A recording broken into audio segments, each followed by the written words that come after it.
ഇറാന്റെ പരമോന്നത നേതാവ് അയത്തുള്ള മൊജ്തബ ഖമനയി ഇപ്പോൾ അതീവ സുരക്ഷിതമായ അജ്ഞാത കേന്ദ്രത്തിൽ ഒളിവിൽ കഴിയുകയാണെന്നും പുറം ലോകവുമായുള്ള അദ്ദേഹത്തിന്റെ ആശയവിനിമയ സംവിധാനങ്ങൾ വളരെ കുറവാണെന്നും പ്രമുഖ അന്താരാഷ്ട്ര മാധ്യമമായ CBS ന്യൂസ് റിപ്പോർട്ട് ചെയ്തു. സുരക്ഷാ കാരണങ്ങളാൽ ഡിജിറ്റൽ സംവിധാനങ്ങൾ പൂർണ്ണമായി ഒഴിവാക്കിയ ഖമനയി തന്റെ സന്ദേശങ്ങൾ കൈമാറുന്നതിനും ശത്രുക്കളുടെ നിരീക്ഷണത്തിൽ നിന്നും രക്ഷപ്പെടുന്നതിനുമായി അതീവ രഹസ്യമായ ദൂതന്മാരുടെ ഒരു കൂട്ടത്തെയാണ് ആശ്രയിക്കുന്നതെന്നും അമേരിക്കൻ ഉദ്യോഗസ്ഥർ വ്യക്തമാക്കുന്നു. ഈ വിഷയവുമായി അടുത്ത ബന്ധമുള്ള അമേരിക്കൻ ഉദ്യോഗസ്ഥരെ ഉദ്ധരിച്ചുള്ള റിപ്പോർട്ടുകൾ പ്രകാരം ഇറാന്റെ ഈ അസാധാരണമായ ആശയവിനിമയ രീതി നിലവിൽ അമേരിക്കയും ഇറാനും തമ്മിൽ പുരോഗമിക്കുന്ന അതീവ നിർണായകമായ സമാധാന ചർച്ചകൾക്ക് വലിയൊരു തടസ്സമായി മാറിയിരിക്കുകയാണ്. ഡൊണാൾഡ് ട്രംപ് ഭരണകൂടവുമായി ചർച്ചകൾ നടത്താൻ പൂർണ്ണ ഔദ്യോഗിക അധികാരമുള്ള ഇറാനിയൻ നയതന്ത്ര പ്രതിനിധികൾക്ക് പോലും അവരുടെ സ്വന്തം ഗവൺമെന്റ് സംവിധാനങ്ങൾക്കുള്ളിൽ കൃത്യമായ രീതിയിൽ ആശയവിനിമയം നടത്താൻ കഴിയാതെ കടുത്ത ബുദ്ധിമുട്ട് നേരിടുന്നു എന്നാണ് ഈ ഉദ്യോഗസ്ഥർ പറയുന്നത്. അമേരിക്ക എന്തെങ്കിലും പുതിയ സമാധാന നിർദ്ദേശങ്ങളോ അല്ലെങ്കിൽ ഈ കരാറിന്റെ വിശദാംശങ്ങളോ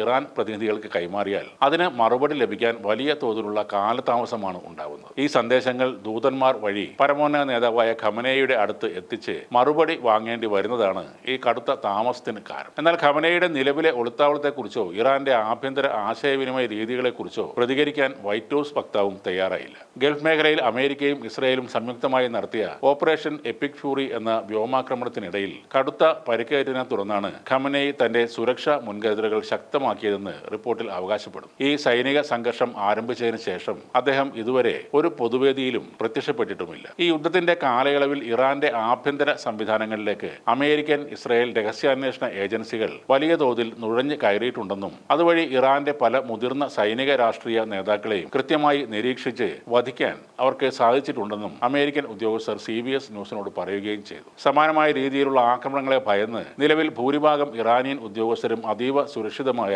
ഭൂഗർഭ ബങ്കറുകളിലേക്ക് മാറിയിരിക്കുകയാണ്. ഇവർ പരസ്പരം നേരിട്ടുള്ള ആശയവിനിമയങ്ങൾ പൂർണ്ണമായി ഇല്ലാതാക്കുകയും ചെയ്തിട്ടുണ്ട്. റിപ്പോർട്ടുകൾ പ്രകാരം ഇറാന്റെ ഏറ്റവും ഉയർന്ന പദവിയിലിരിക്കുന്ന ഉദ്യോഗസ്ഥർക്ക് പോലും പരമോന്നത നേതാവിന്റെ കൃത്യമായ ഒളിത്താവളം എവിടെയാണെന്ന് അറിയില്ലെന്ന് മാത്രമല്ല അദ്ദേഹവുമായി നേരിട്ട് ബന്ധപ്പെടാനും സാധിക്കുന്നില്ല. അതിനു പകരം അദ്ദേഹത്തിന്റെ സ്ഥാനം രഹസ്യമായി സൂക്ഷിക്കാൻ വേണ്ടി പ്രത്യേകം ചുമതലപ്പെടുത്തിയിട്ടുള്ള ചില ഇടനിലക്കാർ വഴിയാണ് സന്ദേശങ്ങളെല്ലാം കൈമാറുന്നത്. ചർച്ചകൾ നടത്തുന്ന പ്രതിനിധികൾക്ക് ഏത് വിഷയങ്ങളിൽ സംസാരിക്കണമെന്നും ഏതൊക്കെ കാര്യങ്ങളിൽ മൗനം പാലിക്കണമെന്നും പൊതുവായ ചില മാർഗനിർദ്ദേശങ്ങൾ മാത്രമാണ് ഖമനയി നിലവിൽ നൽകിയിട്ടുള്ളത്. ഇങ്ങനെ മന്ദഗതിയിലുള്ള ആശയവിനിമയം കാരണം സമാധാന ചർച്ചകളിലെ അന്തിമ തീരുമാനങ്ങൾ ഇപ്പോഴും വൈകുകയാണ്. 3 മാസം മുമ്പ് പശ്ചിമേഷ്യയെ നടുക്കിക്കൊണ്ട് ആരംഭിച്ച യുദ്ധത്തിന്റെ ആദ്യഘട്ടത്തിൽ തന്നെ അമേരിക്കയും ഇസ്രയേലും തൊടുത്തുവിട്ട മാരകമായ ആക്രമണങ്ങളിൽ നിന്ന് അത്ഭുതകരമായി രക്ഷപ്പെട്ട ഇറാന്റെ പുതിയ പരമോന്നത നേതാവ് മുജ്തബ ഖമനയി ഇന്ന് എവിടെയാണെന്ന ചോദ്യം ലോക ശക്തികളെ ആകെ കുഴക്കുകയാണ്. വൻ സന്നാഹങ്ങളോടെ തങ്ങൾ വേട്ടയാടാൻ നോക്കിയ ഒരാൾ കോൺക്രീറ്റ് ബങ്കറുകൾക്കും അതീവ സുരക്ഷാ വലയങ്ങൾക്കും അപ്പുറം ഒരു അജ്ഞാത കേന്ദ്രത്തിൽ ഇന്ന് ഒരു രാജ്യത്തിന്റെ വിധി നിർണ്ണയിക്കുമ്പോൾ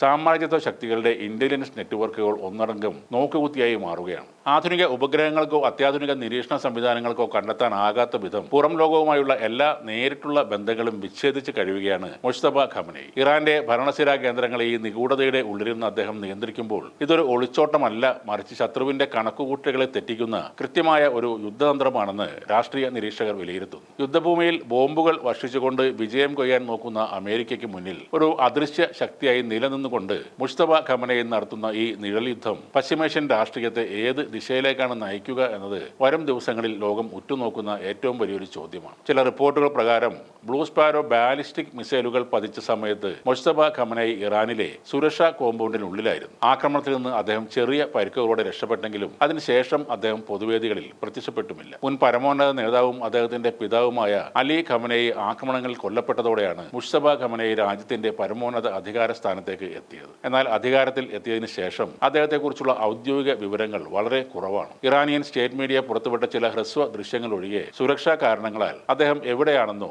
ഏത് സാഹചര്യത്തിലാണ് കഴിയുന്നതെന്നോ സംബന്ധിച്ച വിവരങ്ങൾ ആ രാജ്യം അതീവ രഹസ്യമായി സൂക്ഷിച്ചിരിക്കുകയാണ്.